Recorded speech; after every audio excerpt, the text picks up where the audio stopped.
Hey, what's up, everyone? This is David Greenspan, and you are listening to Season 3 of the Mindshare Podcast, a proud member of the Industry Syndicate Media Network. Additional podcasts are available at mindshare101.com and on all the major podcast platforms. This week's episode is sponsored by the Buzz Conference, Vantage Law, and Kit's Keep in Touch Systems. Make sure you connect with the Buzz Conference by visiting their website, www.thebuzzconference.com, and by following them on Instagram at The Buzz Conference to keep tabs on all the awesome events they host, along with getting the latest copy of the Buzz Digital Magazine. The Buzz Conference is a leading voice in our real estate industry. We also have Vantage Law joining us to sponsor today's episode. Alessandra Ocampo, their principal lawyer, says, "We are committed to delivering service excellence to our clients and partners in the areas of real estate law and private lending. We also provide notary public services. We pride ourselves on handling your legal needs in a personal and professional manner. Our promise to our clients and partners is to deliver our service in a respectful, approachable, and hospitable manner. We offer virtual service and mobile service within our 2-hour radius of our Vaughan office with evening and weekend availability for the convenience of our clients. Be sure to check in with Alessandra and Vantage Law for all of your legal needs." And of course, Kits is always with us. Kits offers a fully loaded cross-channel marketing suite for the real estate industry, including tools to help you manage your business, generate more leads and more referrals, and build that mind share to drive even more sales. You can learn more on my site, mindshare101.com, by clicking on Marketing. And as you know, we are on a push to 100 reviews on iTunes, and so I would like to ask you, if you haven't yet, please take 2 minutes, go to iTunes, rate the show, leave a review. It really is that easy, and let me say thank you in advance. Today's episode is number 140. She is the Director of Business Growth for RE/MAX LLC. New to this role, she spent 14 years with Royal LePage in various positions, including a decade of residential sales experience, branch management, and working at a higher level in brokerage, professional development, and business services. Now she works closely with some of RE/MAX's top broker owners to surpass their business goals and uses her extensive experience working within the industry, as well as leveraging her inherent ability to motivate and inspire through proven business planning and coaching practices. This week on the show, I am once again joined by my friend and Director of Business Growth for RE/MAX LLC, Sandra Kirkland. Sandra, welcome back to the Mindshare Podcast. I feel like that was such a really good intro, but then I remembered I wrote it. Well, hey, we gotta take the words from the master here, right? We just spit them. That's all, right?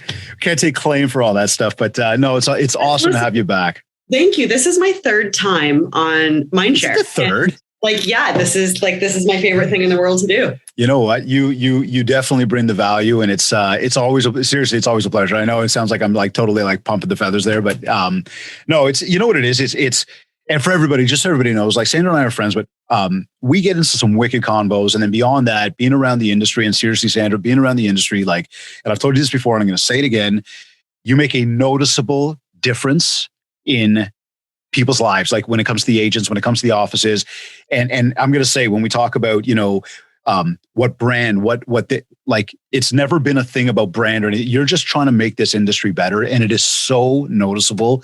You just got to keep it up for people because they need it. We need it. Thanks. I mean, people tell me all the time, like, your passion for this industry is unmatched, and it's remarkable, and it's incredible. And my only response is, how do you not have this kind of passion for this industry? Like, I will never leave the real estate industry. I'm really excited to see how far I go in terms of the help and the change and the leadership that I can provide. I'm really excited for the future.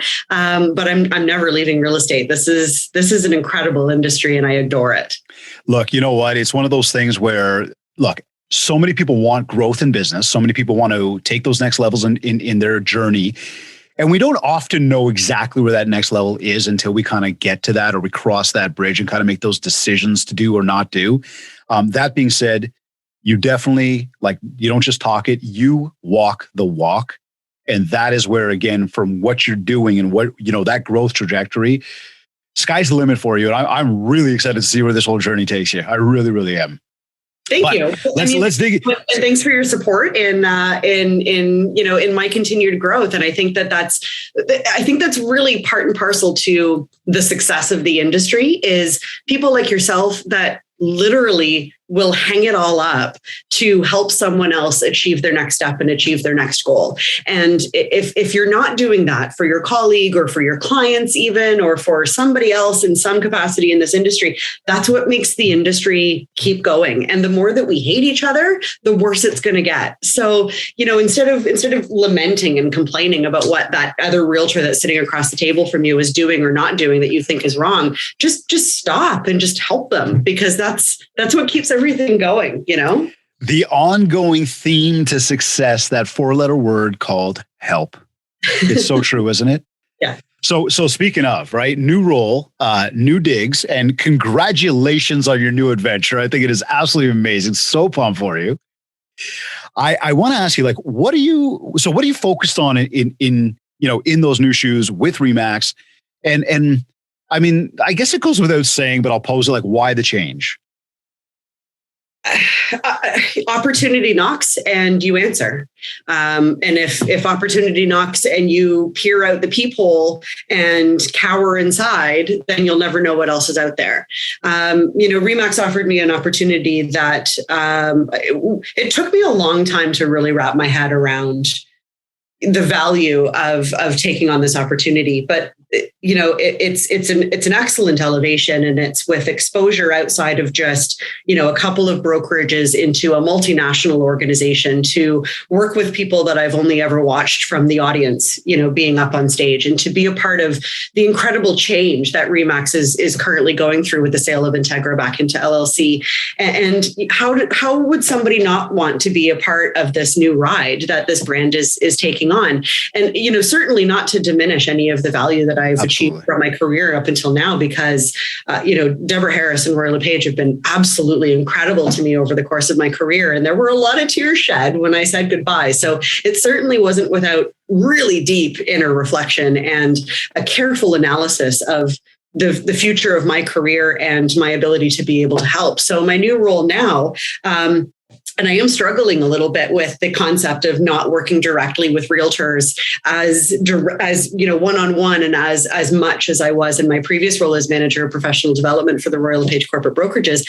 But now I have an opportunity to work with Ontario Atlantic RE/MAX broker owners to help them achieve their successes and surpass their successes and support brokerage growth, which also means supporting agent growth in production and in team growth and in everybody, reaching and surpassing their successes. And what an incredible opportunity to be able to work with that next level of RE/MAX broker owners, and then have that global opportunity and reach that RE/MAX provides. And so it really was a no-brainer. It was really sad and heartbreaking to make the change, but it's been 3 weeks today, and my mind is blowing every single day with the incredible acceptance that I've felt from the team. And, being a part of this transition from Integra over to LLC has just been mind blowing. And I feel very fortunate and very, very happy and very excited.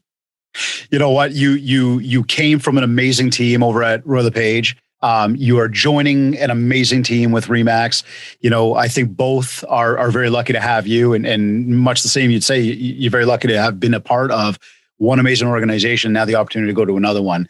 I'm excited to see, kind of these new moves and shakes that you're going to be making here, because it just really does take it. When you use the word international, the word global, it takes your reach and your ability to make that influence and that impact on the industry to that next level. So tell me this then. So, we're looking more, when you said not as directly involved with the agent, even though it's very much involved, but now it's a lot more, let's say, broker owner focused. What would you say is the number one challenge that brokers and owners are facing right now? I think it's been all over the place. I mean, I've met with a number of broker owners in the network over the last couple of weeks. And again, I'm still really new, but I can't say that there's a number one. I mean, everybody always has the challenge of making sure that their value proposition remains strong, especially with the ever-changing different business models that are coming into the market all the time.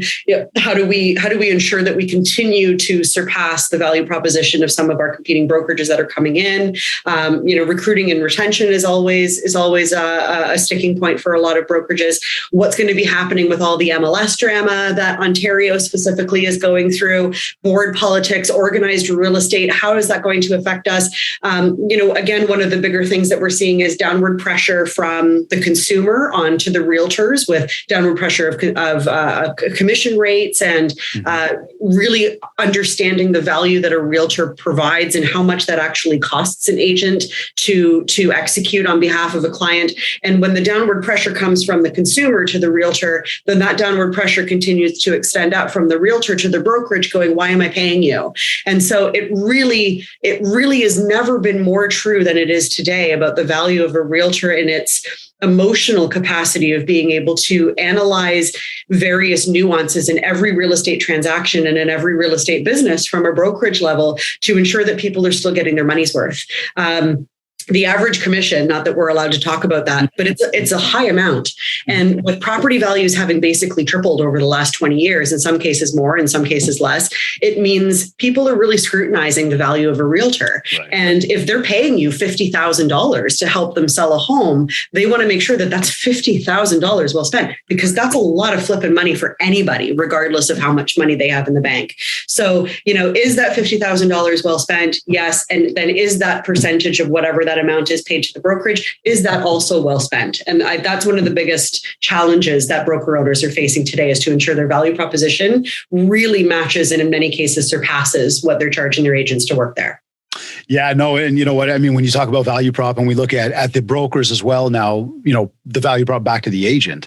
And some great points made there. When we look at what's transpired over the past, I wouldn't even say 18. Well, you could say 18 months probably with the whole COVID thing. But I think in a probably within that time frame. But we've seen these virtual opportunities come up for agents where they're able to potentially go virtual. And I believe that real estate. Look.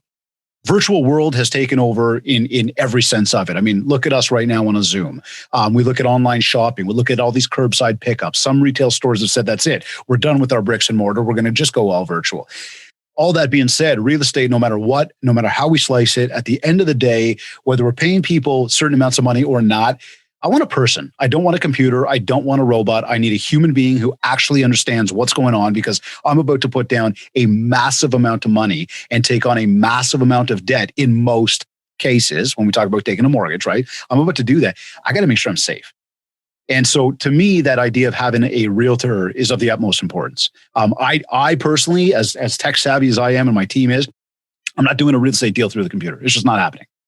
So we look at, the movement of realtors, and we look at the fact that people have toyed with these virtual ideas, keeping it at that and just saying, I believe the bricks and mortar part of the world in real estate specifically is very much going to, revive itself just as things open back up.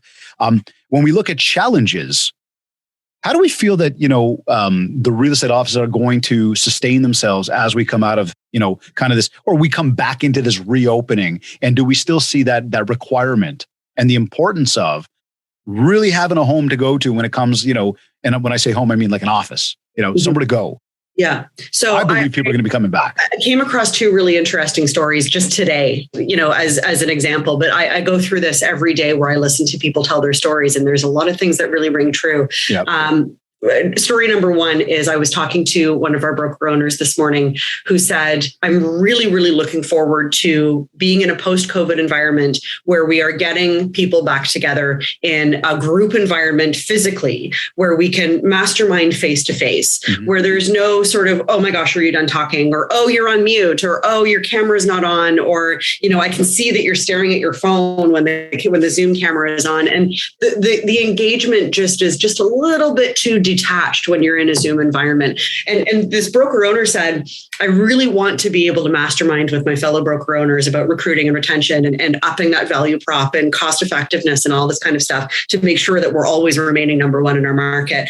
But I have a lot of trouble learning in a Zoom environment. And the adult brain has a lot of trouble sitting there the way that students can, the way that kids can, sitting at a desk and just listening to somebody drone on or watching a video of somebody drone on. They need that interaction, and they need facilitation to learn rather than just sitting there listening to an instructor drone on like it's a Charlie Brown episode. Right. And so she flat out said that. She's like, I've done everything I can to learn in a Zoom environment, but I'm done.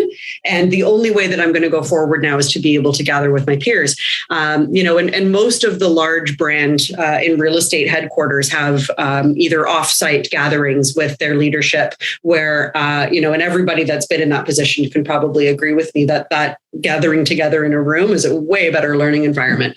The second story that you just triggered is I just came back from a lunch meeting with a realtor and a team member of mine. And the realtor said he had an experience where he was representing a seller and the buyer agent was from a virtual brokerage who shall remain nameless. Yep. And the buyer agent worked really hard and you could tell that their heart and their passion and their intent was there to do a good job.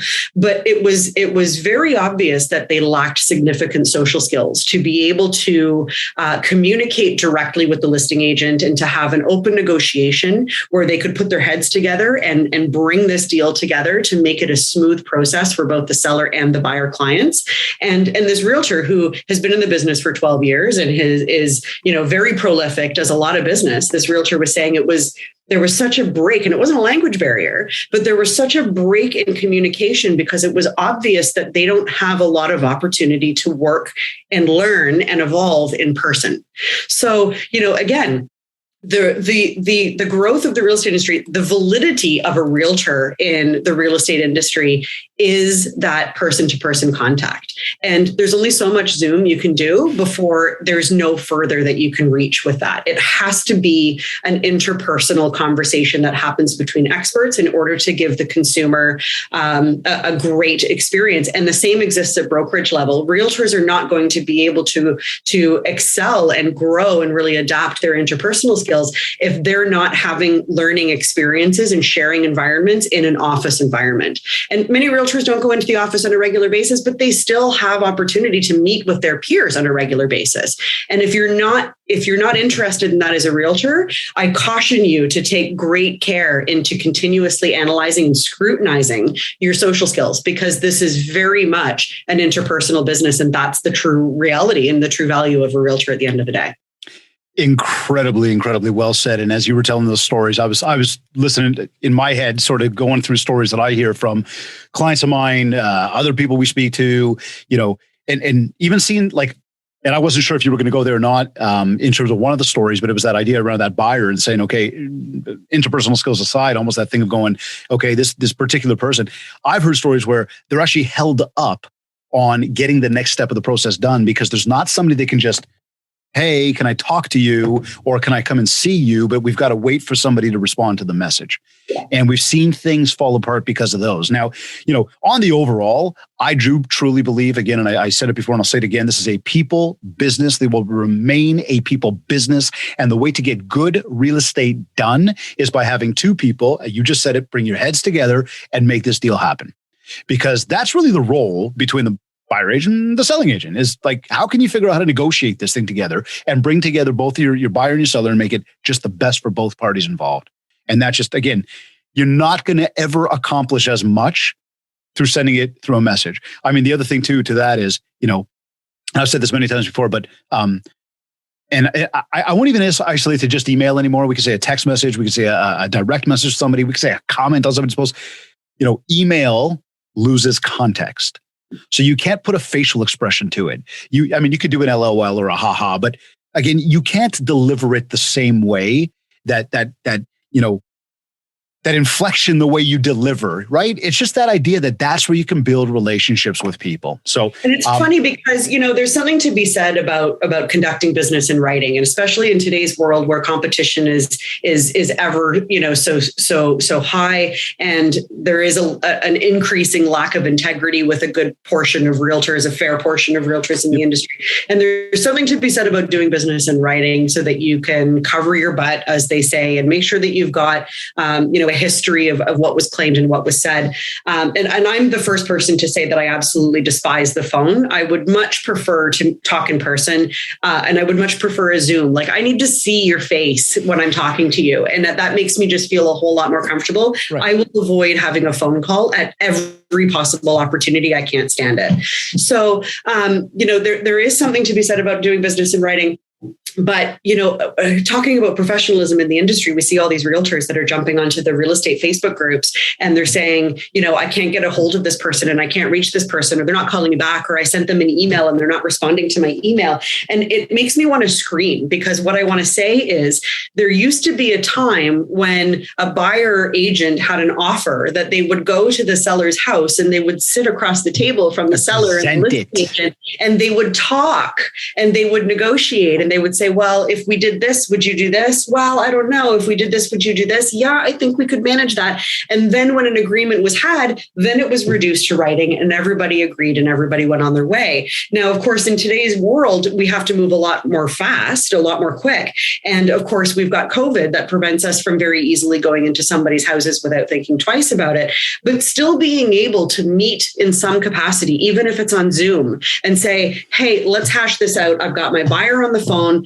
Let's talk to you and negotiate this. Let's have this conversation. And then when it's done, now let's summarize it by sending an email to each other and just making sure that we understand the same conclusion that we both appeared to have come to. And why realtors seem to be so hesitant to have those conversations and instead say, oh, I'm just not going to reply to that. Or I'm going to go to Facebook to get my legal question about my real estate job before I go to my broker manager. Like, I don't understand why there is that hesitation to have a conversation with the person that you're supposed to have a conversation with. There, I said it. I'm going to echo it. And I'm actually going to go back to this little thread that you and I had going on like 2 years ago, 3 years ago in a Facebook group. And that was one of the number one things. It was a lack of respect, and it was a lack of people actually getting back to each other. Now, let's go there for a second, though, okay? We're talking about professionalism in real estate today. And a few minutes ago, we brought up this thing of the public has this notion that there's a lot of money being made, and they don't really understand how that pie is divided. Much the same, though, we just hit a point right there. If you are going to, I was about to say fax, if you are going to email or electronically sign and upload whatever, your offer, your client sees how little you had to do to make that happen. They see it right then and there. They see it and they go, that's all you had to do. However, if you get back to that whole thing and say, you know what, I'm going to go in there, I'm going to look these people in the eye. You are going to sit on the driveway in the car with check in hand. And I'm going to tell them that you're in the car with check in hand. And we're going to negotiate this thing right now. I'm going to get you this house. Now this person's like, giddy up, let's go. How much do I got to pay you? It's a whole different mentality. That's when real estate was fun. But that's the game, isn't it? It's lost that. And okay, but how old do we sound lamenting the industry of yore? Hold on a second, though. Let's remember something, right? This business, as much as there's a lot of new school to it, this business is still loaded with old school tactics, right? Because we say it's a people business. We say it's a negotiation business. It's a marketing business, right? So it's not necessarily forget the facts, okay? I won't say facts again, but it's not just an email the offer. Right? It's go out there and make this deal come together. And that's the trick of the trade right there, right? How do you make the deal come together? And it takes two people, right? So when we look at and we bring up this thing about, people saying, well, I don't think you're worth X. And everybody tuned in right now and people who've asked you, hey, can you lower your commission? Understand or even internalize for yourself, what am I really doing to prove my value right now? Right? And that's the big deal. So now, market. Just looking ahead now, as we look and say, we're seeing a little bit of a quietness to the market at the moment. And I'm going to say right now, it is not a bad market. Things are not sitting 120 days. They're still moving fairly quickly.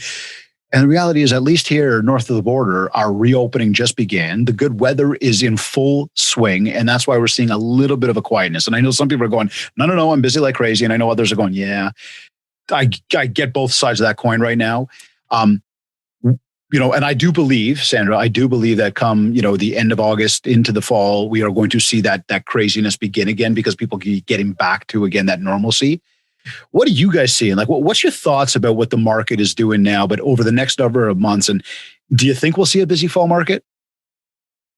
I'd like to think that I'm a pretty smart and perceptive and subjective and objective individual, but I also know that I'm no economist. I don't know what's coming in the future. And I've always said to realtors that when you're asked what's happening with the market and where the market is right now, that the best answer that you can give is it depends. Because as you said, some people are still seeing, multiple offers on every listing that they're doing and selling for 50, 60, 150 and $60,000 over asking. And some people are really struggling to sell. I watched a friend recently whose listing was relisted 4 different times, and it was a detached in downtown Toronto, and it was painful to watch. So you never know. Every pocket is different, and every pocket will experience its own nuances. You're right. We are seeing a softening in the market. A lot of it is because we're now fully into the summer months, albeit a little bit slow because of the confusion that was happening with COVID and the limitations of showings and the slowdown. Sellers waiting to find out what's happening. Buyers hoping that they're going to find more affordability if they wait it out. I think ultimately, at the end of the day, what I'm feeling is that we haven't really felt a strong downturn. There was that brief moment, that brief blip in 2017 when the government introduced the stress test and the new rules that were coming out there.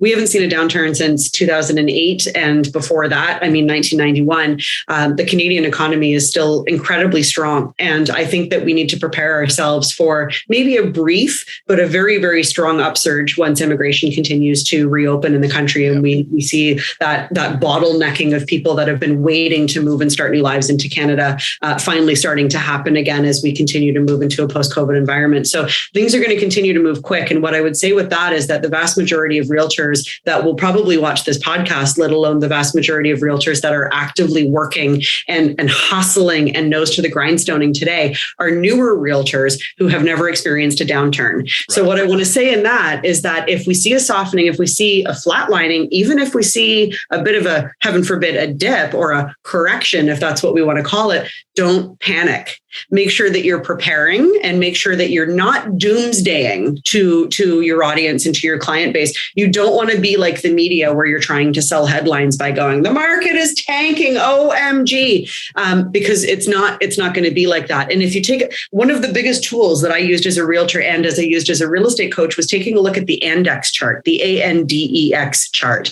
And if you haven't seen a copy of that, or if you haven't gotten a copy of that, get your hands on a copy of the Canadian ANDEX chart, because it shows you a snapshot of what the Canadian economy has done since 1950. And when you look at a variety of factors and then, global events that have occurred to affect those variety of factors, you'll see that, the inflation level at 1950 was down here. The average cost of a house was down here. The average cost of a basket of goods was down here. And now in 2020, it does this all the way up, but it's done this if you were to sort of draw a straight line from point A to point B. And I don't think, unless we get into some kind of devastating global war where the whole world is collapsing, which probably should have happened when COVID hit, but didn't, that you can rest assured that we're in a really strong place, and that even if we see a dip in the short term, that ultimately over the next 5 years, everybody that is invested today is going to get a return on their investment in the future. Well, look, you look at the charts and you just say that, over the past 100 years, real estate is up. Decade over decade, real estate is up. So no matter what those little real estate is a long-term game, right? That's what we tell people, right? So, but no matter what you see from year 1 to year 10, there might be the little ups and downs, but it's up. And then 10 to 20, it's up, and it just keeps going up. So that's again a good index, and I think you reference ANDEX, ANDEX. Yeah, I think I have one here. ANDEX chart. I'm sure I have one. Talk away, David. No. So with that, then tell me this, right? When we're talking about the market, and I'm going to move into agents for a second, but looking at the brokerages and the brokers and the owners, what would you be advising them? And I think maybe you just shared that, but bringing up immigration and kind of looking ahead at the fall market, what should they be prepping for, or what would they maybe be doing to maybe lead their agents and prepare their agents the right way? So doesn't this come back full circle to what we've been talking about since we went live, which is communication? The value of the realtor is the relationships that they have, not only with their peers and the people that they will potentially sit across the table from, but also with their clients. So like Ara Mamurian, for example, told this excellent story right at the beginning of COVID, how what he did like a week after everybody went, holy crap, what do we do? And the whole world shut down for like a week. Ara was like, I'm getting on the phone. And that's what he did. And Ara got on the phone and he called every single one of his clients. And he got down to like, I don't know, Ara, you'll probably tell us at some point, like your 12th or your 15th person in your database. And you called her and you said, hey, this is crazy, right? What's going on? And she's like, oh my God, Ara, I've been kind of embarrassed to call you, but I'm so glad that you called me because I'm in a really difficult spot. I bought a condo pre-con and I've paid my deposits and then I lost my job. I've been furloughed with COVID and I can't afford to close on this condo. And I'm so embarrassed, like I'm mortified that I've now found myself in this financial situation because I've always been so careful about planning my investments. And I didn't want to call you and I'm scared and I don't know what to do. And Ara was like, you know what? I got you. I got you. And Ara was able to assign that purchase for her and made her money over the course of that assignment. And that's what realtors, that's the value of a realtor. The value of a realtor isn't being able to assign the condo for a profit. The value of the realtor is for Ara to have jumped in at the right time without being asked and dropped everything to make sure that his client got out of the financial hole that she almost found herself in. So to prepare for a downturn, if we do happen to experience a downturn, bolster yourself by making sure that, and using an old school coach like Buffini to say, and what you stand for, Dave, of course, in Kits, is keep in touch, right? By using Greenspan's Kits and Mindshare 101, keep in touch with your database. Make sure that even if they do feel embarrassed to call you, that it won't matter because you're calling them anyway. And the door is always open for them to turn to you to get the answers and the assistance that they need from a human that will understand, and never from a robot that is going to give them some robotic evaluation of their house that may or might not be correct given current market conditions. Have you ever been fishing? Not since I was a kid. But okay. yes. Okay. So typically speaking, though, you're going to go fishing, right? You're going to go fishing. You're going to bring, your rod. You're going to bring like the bait. You're going to bring the right tackle box and all that stuff, and probably a couple of your favorite beverages, because it's probably going to be a long day. Just having a lot of patience with your line in the water, hoping that you can come home with some dinner. That's typically what happens when you go out to the big open water. Let's call that strangers, trying to prospect strangers and always searching for new business. The flip side to that is I can go over to a fish farm that has this little pond that is stocked with tons of fish that are incredibly hungry, that I can pretty much very quickly stick my line in the water and pull out something. Well, let's bring that back to the contact list, which you just talked about with Ara. And what, yes, we at Kits focus on and Mindshare focus on in a massive way, because again, we believe and we know for a fact, and this is factual through tens of thousands of conversations, that 70-90% of your business is going to come from that list. And now what Ara did, and that story he shared, and what we advise a lot of people to do off the top. And I remember telling people right off the top in one of my first Zooms that I was a guest on. Somebody said to me, or people said, like, what should we be doing? I said, pick up the phone and call people. And this one guy blew up on me publicly, and it's like, how could you tell people to call people and try to sell real estate? I stopped and dead in his tracks and said, I didn't say sell real estate. Just call people.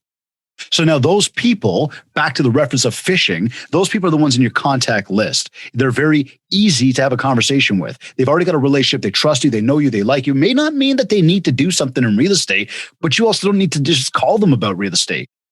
Just talk about relationship. Just be there. And then all of a sudden, when you call one day, they're going to go, oh my God, thank God for calling. I need you. Bang. There's your trusted advisor status. Yeah. And I'll tell you that Ara didn't call his database and say, hey, do you have anything? Do you need to sell? Like that wasn't the first words out of his mouth. Hey, how are you? That was a call. Hey, I have some extra toilet paper. How are you doing? Like there was nothing to do with real estate. Right. And I find that the most successful realtors and the most successful broker owners aren't out there pitching all the time. They're not selling because we don't live in a world where Glengarry Glen Ross is the sales tactic of the future. Like that's for Alec Baldwin to master back in the 80s and 90s. And we don't exist in that world anymore. And the consumer is smart and they're savvy. And as soon as you try and pitch them, they shut down. They go, I don't want to be sold. Like I'm sick of being sold. Every time I scroll my Facebook feed, there's an ad. Every time I load up Netflix, I have to pay money. Like I just want to, just make it easy. Yeah. And so realtors that are calling and developing relationships with their people and just being like, how has COVID treated you? Brutal. Then that's all that matters, because now all of a sudden that consumer has a level of trust in you that you're not out to get something from them. You're genuinely out to help. Just jumping back to the index chart, I found mine. There's coffee spilled on it. So I don't know if you can see the stains. You probably can't see it that clearly. Yeah, we can see it. That's basically what the graph looks like from, 1950, all the way up to this one goes up to 2015. And you can see that there's some significant dips in the industry and in the market, but that it's always gone up from way back here to way up here. The economy in all cases has just continued to rise. And that's, even through 1990, 1991, you can always rely on recovery when we live in a strong and economically stable and, don't shoot me for saying this, mostly well-run country. I was like, where'd she go with that one? I like that. Mostly. So here, tell me, side you're on. being as in tune as you are with the agents, and as we talk about struggles, and we've been talking about brokerage owners, and we have been talking about the agent struggles. And what do we feel is the biggest challenge that agents are facing right now, and what are we telling them to do about that? And we're talking like current status, because if we argue over the past 18 months, sure, your virtual tours change, your open houses change, the way you prospect changes, everything changed. You had to get on Zoom, you had to learn more. Gotcha. Talking about today, looking at where we're at, we talk about the index and look at what's the market going to do. We're prepping for the end of the year here. Yes, I said it. We're already in past the halfway point of 2021. What happened? Where'd it go? But what do you think about that? Like, what is that challenge they're facing? What should they be doing? I think that different realtors face different challenges depending on their personality style and the way that they've built their business and the way that they view their business. And again, reiterating what I said earlier, if you don't have your tribe of people, and if you're not taking the time to really understand the real estate industry, I find that being one of the biggest faults of the real estate industry is that realtors have not taken enough of an interest into how the industry as a whole works outside of their own business. We see realtors complaining to OREA for the MLS situation that we're dealing with in Ontario. And it's like, OREA can't do anything about it. They don't have the ability, even if they wanted to do something about it, they don't have the ability. Or people saying, I don't know why CREA doesn't clean up the lack of ethics that we're having in our industry. And it's like, well, CREA can't, they'd love to, but they can't, and you're barking up the wrong tree. So I think having an understanding of how the industry works is paramount to a realtor being able to bolster themselves into the future of that real estate industry. And second of all, how do you prepare yourself for whatever it is to come, apart from ensuring that you're really solidifying the relationships that you have with your database, whether they're past clients or sphere of influence or potential future clients or, whatever it is, bolstering those, having a firm understanding of the industry, and surrounding yourself with a peer group of people whose opinions and knowledge you trust in the industry. Those three things are paramount. And provided that you can get those three things and stop turning to Facebook groups for legal advice on your deals, those 3.5 things, I think if you can make sure that you focus on those, keep your mind in a positive mindset. Don't hate realtors because they haven't returned your phone call for feedback on your listing after they had a showing. Don't let things like that consume you. You can't control how other people run their business. And if they don't want to give you feedback, don't let that ruin your day. Don't let that frustrate you so much that you're going to Facebook and complaining to 23,000 people that a realtor didn't give you feedback on your showing. Work in a positive environment. Work on solidifying those relationships and surround yourself with like-minded people. Stop complaining, stop being frustrated, be happy and look forward. And that's the best way to bolster your success. It's funny. It's almost as if you're looking here, because I was going to ask you about that. Thoughts on the wild west of real estate that is happening. We've already sort of talked about that a little bit today around, people doing different things. And I love what you just brought up of get out of just your bubble and start to tune into what is actually going on in this industry so you can understand how does it operate and where are the right channels to be able to talk to and learn from and get yourself with some more knowledge. I want to touch on this topic around professionalism and respect.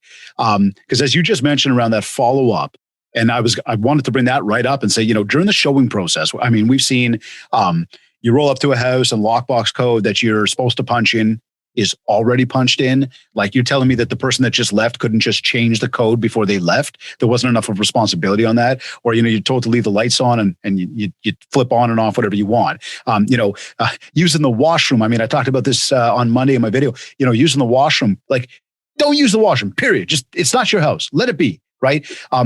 But bringing this message through so that everybody has an overall better experience. I'm sure you've had experience with this.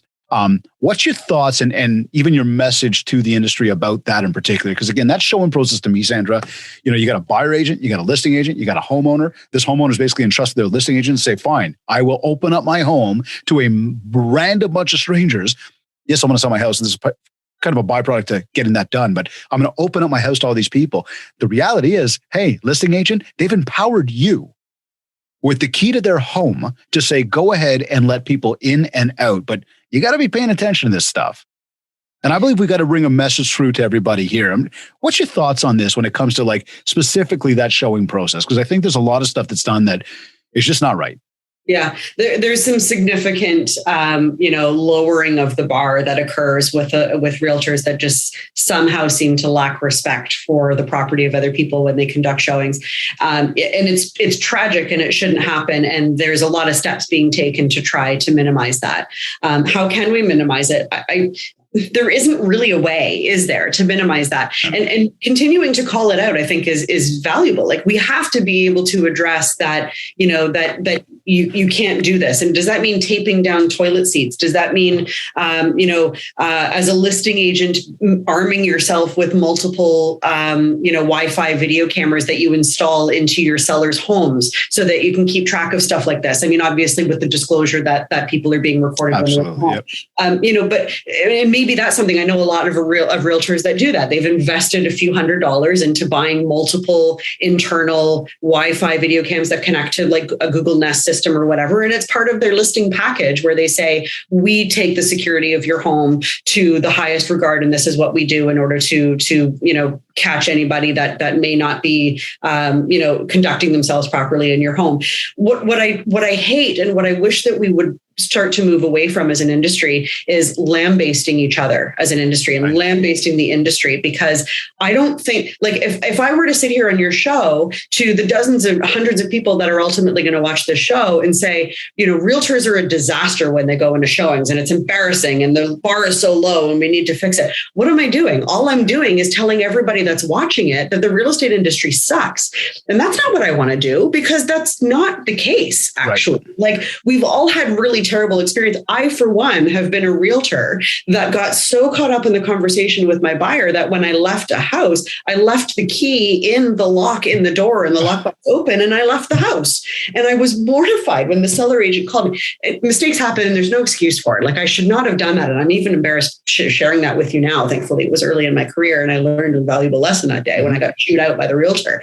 But the more that we draw attention to the crappy things that a few agents do, and I would, you may experience it a lot, but I would disagree if you were to say that it was even half of the realtors, let alone the majority, that are lack integrity and disingenuous people like that. But the more that we complain about it and the more we draw attention to it, how does that affect the industry overall? Because if we're going to sit here all the time and admit that realtors are jerks and they lack ethics and they're dirty and they'll use your toilet and they might steal from you, or they might leave a door unlocked, or they're going to punch the same code into every lockbox at a condo and leave that same code into a lockbox, then all I'm doing is admitting that and drawing down the overall viewpoint of the real estate industry. No wonder the consumer hates our guts. We hate our guts, and we're not secret and quiet about hating our own guts. So yes, there is problems in the industry, and yes, there are steps to be taken to fix those. I mean,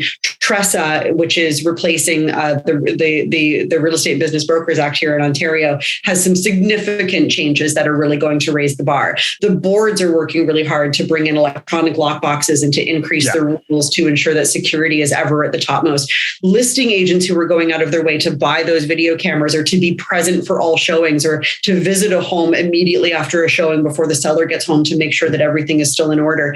Those are the agents that we should actually be talking about. Like, I know listing agents that put security cameras in their houses because all realtors should be doing that. Like, again, if you're being paid $50,000 to sell a house and you're going in there and taking cell phone photos and throwing it up on MLS and then just watching your broker bay account as the showings start to roll in, waiting for an offer, how are you worth $50,000? Like, no, like, raise the real estate industry yourself and stop drawing attention to the crap. Because when you draw attention to the crap, everybody is watching the crap and nobody is watching the good people that are going above and beyond to make that $50,000 a good spend.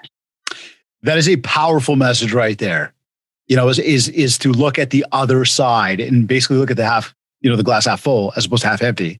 Look at the other side of things and go, okay, there's things that happen, but let's look to the good. Let's focus in on the good and let's try to be on that side of things. I mean, look, this brings up another one that the other day, as we talk about raising the bar, and what is that perception out there? And I know that this does not happen often. However, somebody brought this up to me the other day, a client of mine, he says, he gets worried about what the public thinks about realtors. So it's perfectly in line with this. And he said, and he's all about doing good real estate. And he mentioned to me the other day that, somebody had gotten caught for basically having, offers written up that were not legit just to drive prices higher. And I mean, we've seen pricing all over the map lately where people are going low to try to drive high. People are going high to drive higher. Most professionals I talk to say price it right. And that's the right way to do it. But we see these things. And I think that without, totally focused in on that, as we look at the industry again, there is that thing that says, well, it's not a big percentage of people. Some of these things happen. It's much the same message I've had to anybody about, these realtor groups can be incredibly helpful, but a lot of them are very much pollution as well, where people are going and just lambasting each other and talking about the BS that happens rather than, hey, here's something really cool that I did. AKA putting cameras in to protect my seller. Yeah. Right? And nobody wants to talk about themselves. I get that. Like celebrating yourself seems a little bit lame, but and I hate to compare ourselves to doctors, for example, but I'm thinking of a really highly regarded industry, not that we are comparable to doctors, but it's a highly regarded industry of mostly self-employed people. And who pay to play, right? Who pay for their businesses. And doctors don't sit around going on the internet talking about how crappy doctors can be. You don't see them, writing articles or being, present and tearing each other down and saying, well, that realtor has outdated, exam benches in their rooms, or that doctor's office has paper forms, or doctor's office doesn't have enough clients, and so they're not a very good doctor because they only see 3 patients a day and not 20 patients a day. Like, you don't see doctors tearing each other down because of what one doctor thinks that they should or shouldn't be doing. So when we talk about how crappy, that realtor did that really mean thing to you, well, it's probably only because they have 3 clients a year. Well, so what? Like, stop judging other people as being crappy just because they do less business than you, or just because they don't sell as many houses, or because they didn't give you feedback on their showing. It doesn't make them a terrible realtor. It makes you a terrible realtor for getting mad at them for not doing what you think that they should be doing. So, yes, we should be ensuring that we're raising the bar. But we should be raising the bar by talking about the good things that other realtors do. Like, man, I just worked with a realtor. I couldn't believe I walked into the. Like, I say this about Fred Helps in Milton all the time from Revel Realty. The few times that when I was a buying agent that I showed Fred's listings, my mind was blown. Like, I don't know if you've ever been into a Fred Helps listing, but like, you walk into his listings and he's got these little pieces of paper going, this light switch is for this and it's on a dimmer, and this is the thermostat and it connects to your Wi-Fi on your phone. This is the garage door. Please don't let the cat out. Like, there's little signs all over that guide you through the process with little jokes, and they make it friendly and they make it fun. That's the stuff that we should be talking about more. Not saying, well, this realtor, whatever. Like, stop focusing on the crap and start spending more time focusing on the good, because that's going to raise the bar all on its own. And there'll be less tolerance for the people that aren't meeting that bar. But we actually don't know how high the bar is set because we don't talk about it. We don't look at it. We don't acknowledge it. We're too busy focused on the bottom feeders to know how top the top actually is. Some powerful messages going on here today, guys. I'm hoping everybody tuned in right now, live on the recording, watching the playback, wherever you're listening from, you are listening to this because, again, today is all about professionalism in real estate. And I'm trying to set Sandra off here, and seems to be working. But she's always got some amazing, valuable words to say, and much the same right here, right? It's that whole thing of going, look, we focus a lot on the negative. Right. And unfortunately, human nature does that a lot in many cases in life, not just in the real estate business, but just in general. We look at the bad. I mean, you turn on the news. The news doesn't tell you about the good things that happens. The news just talks about the bad things that happen. Hence why I turned the news off about 18 months ago. I'm tired of it. I want positive vibes. I want positive energy. And that leads to a positive mindset. And you can call this right now and you can think in your head, you can roll in your eyes and say, foo, foo, hoo, hoo, whatever they call that, woo, woo. I don't care. I'm telling you now, when you got the positive mindset and you focus on the good will come back to you. Sandra, you opened up today when, and you know, whatever the first question was, but you use that 4-letter word and bringing it back to say the word help. There's the power right there. So how can you help other people by providing a good news story, by providing some positive feedback, by providing a good idea rather than knocking down somebody that you didn't enjoy? Because quite frankly, when you go to knock them down, you just make yourself look poor. You know, yeah. so and, look, you know, and here's the frustration. Here's the ripple effect of that is that, you know, you have a bunch of showings booked on your listing. There's 5 showings booked on your listing. 4 of them don't give you feedback and 1 of them does. And you go back to your seller and you're like, man, there were 4 agents that didn't give me any feedback on their showings. And oh my God. And so what are you doing? You're bleeding that frustration onto your seller client, and your seller client is going, what the heck? Why were these 4 realtors not giving me any showings, feedback on their show? Like, man, realtors are jerks. And like the seller hasn't thought that on their own. You've made them feel that because you've allowed that frustration of not liking what that realtor chose to do or chose not to do bleed onto your seller client. So instead, if you were to flip it and go back to your seller client when the listing first goes up and says, look, I do everything I can to try and get feedback from every showing that comes through your house. You know, we're only seeing about a 10 to 20% success rate on getting feedback back. But man, that feedback that we do get back is going to be super valuable. And when we don't get feedback from a showing that's occurred, we can take that as being feedback in itself, that they're simply not interested in the property, but that there's nothing wrong with it. So let's move forward and hope for feedback, and we'll work with what we've got. And your seller client's going to go, you're amazing. Realtor's amazing. I get it. Now I know what to expect in the real estate industry. And now we're raising the bar. Like, it's not that hard. You guys taking notes? You better be taking notes right now. If you're not, hit pause and go back and listen to what she's saying. Now, okay. Few more questions here. Just watching the clock, and I know there's lots to do. Looking at marketing for a second here, because you know we love to build mindshare. With all of the tech talk, okay, even tech talk today, tech talk over the past decade, you know, this desire to garner online leads seems to have surpassed the importance of focusing on referrals. So I'm curious to, you know, what is your take on this? Where should agents be focused to grow their business? And like in your experience, what is, I'm going to use this word lucrative, like what's the most lucrative action that a realtor can take to prospect and drive more business? You know, it's for the vast majority of people that aren't hardcore outgoing entrepreneurs, it's not easy to focus on building and maintaining relationships with the people that you already know. It's internally nerve-wracking. Like it's not easy for most people to pick up the phone and say, hey, how's COVID treated you?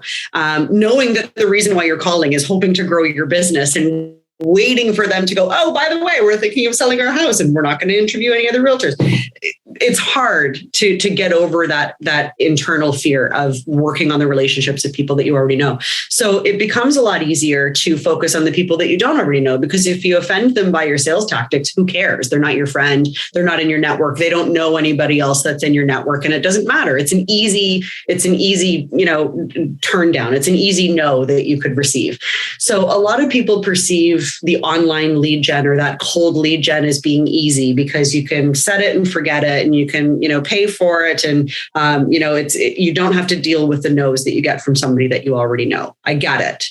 But statistically speaking, and I know you agree with me on this because of the success that Kits has, the biggest conversion rate that you can get is from working on those relationships with people that you already know.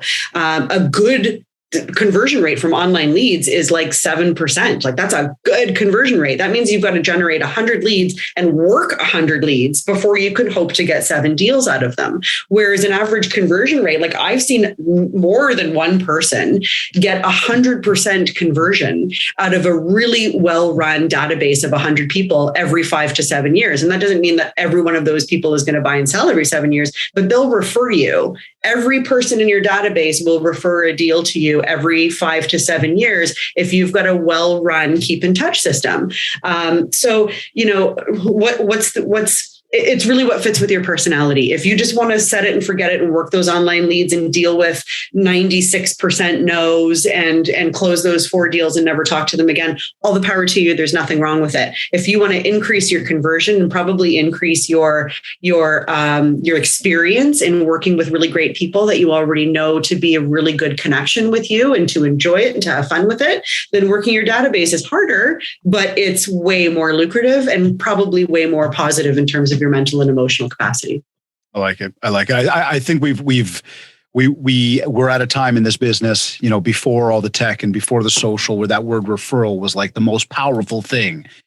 And then we got into this thing of technology kind of taking over. And I think we got away from the idea of how powerful the referral is. And I think that when we do have a message ring through to the industry, it's to say that anybody who's been in the business for a long time, what we're saying. We don't have to tell you about it. For anybody that's been in the business, for a few years is looking to go next level. Hey, my question to you is, what are you doing to work your database right now? And hell, if you just got into this business, before you brush your teeth tonight, go build a contact list and start getting in touch with those people. Because I'm telling you now, and you can come back to me in 5 or 10 years from now and come back to Sandra and say, you know what? Yeah, I'm glad I took that advice.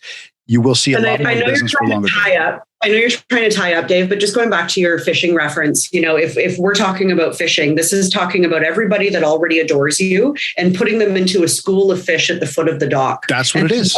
What you're doing is throwing out a wide net, that's got the weights on the side of the big round net with the weights on the side of it. And you're throwing your net out and you're going to hit that entire school. But what you're also going to get is all the fish around that are going, ooh, hey, what's going on over here? And all of a sudden they're all under the net. And that's way easier, I think, than going into the middle of the ocean where you don't even know if there's fish without a depth finder and going, oh, okay, I'll just cast over here. I'll cast over here. Like it's way better when you know where the fish already are. That was exactly the reference around that. So I'm glad you picked up on that. And if you want to go fishing one day, let me know. No, but so how do you know that it's been a successful day for you? When you feel good. When you're not ripping out your hair because you're frustrated at everything. When you feel good. When somebody has said, good job. Well done. I'm glad to be working with you. That's how you know you've done a good job that day. I like it. So it again comes back to really, how are we serving and helping others to be better in their world as well? If you're ending your day going, oh, I could just rip the face off that person, then you haven't done a good job that day. As you move ahead in your new role, which congratulations, by the way, once again, very, very excited to see where this journey takes you. And I know it's going to be a powerful one, a successful one. I'm really excited about it. But as you continue to move ahead and make this impact with not only RE/MAX, but as the industry, the real estate industry as a whole, coast to coast, north and south of the border, what last words or tips, and as we talked about professionalism today, and we talked about a lot of amazing things, what last words or tips can you share with everybody who's tuned in to, help them get out there and build more mind share, prep themselves for, what's coming, in the next number of months to finish this year, and just overall to be better at everything they do in life? Find your people. If you're not surrounded by people who make you feel better about things, who you can unload on when you are crazily frustrated at that jerk that has done something really stupid that day, because listen, venting is important. I'm not saying that you need to ignore it, but if you don't have that group of people who get you and who will celebrate you and who will be your sounding board when things go wrong, this business is a super, super, super lonely business. And I don't care if you are an individual realtor. I don't care if you're solo by nature, if you're introverted by nature, if you're a virtual brokerage or an in-person brokerage or wherever the heck you are, find your group of people. Don't let it be a Facebook group. Find your group of people that you can call when you've got an issue and you can trust them to give you an honest, genuine answer because they want to see you succeed. And if you don't have that group of people, I'm happy to be your people. Call me any day. Dave's happy to be your people. Call them any day. And any of the guests that Dave has on his show are happy to be your people because these are our people. That's right. And if you want in, then we've got room. And just find your group and hold them close. And that's what will help you achieve that ultimate success at the end of the day. Speaking of finding the people, where can people find you? Well, if they're watching this on Facebook, they can click on my name. And I'm searchable on Facebook. I'm searchable on TikTok. I'm searchable on Instagram. I'm searchable on LinkedIn. And for the next couple of days, my email address is skirkland@remaxintegra.ca, but that's going to be changing as we continue with the transition between Integra and LLC. But I'm really easy to find. Google me. Very easy to find. Sandra, thank you, and thank you. Amazing words today. And I'm hoping that everybody's going to take them, let them really sink in and use them to make themselves, the industry better and make everybody around them better. The more we help, each other, the more we will be helped. So again, thank you for helping us today. Thanks, Dave. You're either listening to this on iTunes, iHeartRadio, Google Podcasts, Stitcher, or Spotify. Or maybe you went to my website, mindshow101.com. And while you're on my site, make sure to download your free copy of the Ultimate Marketing Bundle for Realtors. This is a 31-page ebook packed with a ton of tips and tricks for you. Plus, there's a ready-to-go 90-day social media content calendar to help you build more mind share so that you can get more market share. And if you want to talk about personalized one-to-one coaching to help you get to your next level, just get in touch with me. We'll set up a free consultation call, learn more about what you're looking to achieve and how I will help you do just that. Also, don't forget that our push to 100 is on. So please be sure to go to iTunes, subscribe to the show, rate us, and leave a review. And if you haven't yet, connect with me on Facebook at MyShow101 and on Instagram at DavidGreenspan101. I want to once again thank Virginia Munden and the Buzz Conference for sponsoring today's episode. Make sure you connect with the Buzz Conference by visiting their website, www.thebuzzconference.com, or by following them on Instagram at the Buzz Conference to keep tabs on all the awesome events they are always hosting, along with getting the latest copy of the Buzz Digital Magazine. I also want to thank Alessandro Ocampo and Vantage Law for sponsoring today's show. Be sure to check with them for all of your legal needs. And remember, they offer virtual service and mobile service within a 2-hour radius of their Vaughan office. And of course, I want to thank Kids Keep in Touch Systems for also sponsoring today's episode. If you haven't checked this out yet, just go to my site, mindshow101.com, and click on Marketing. This has been another episode of the Mindshare Podcast. Thank you for tuning in.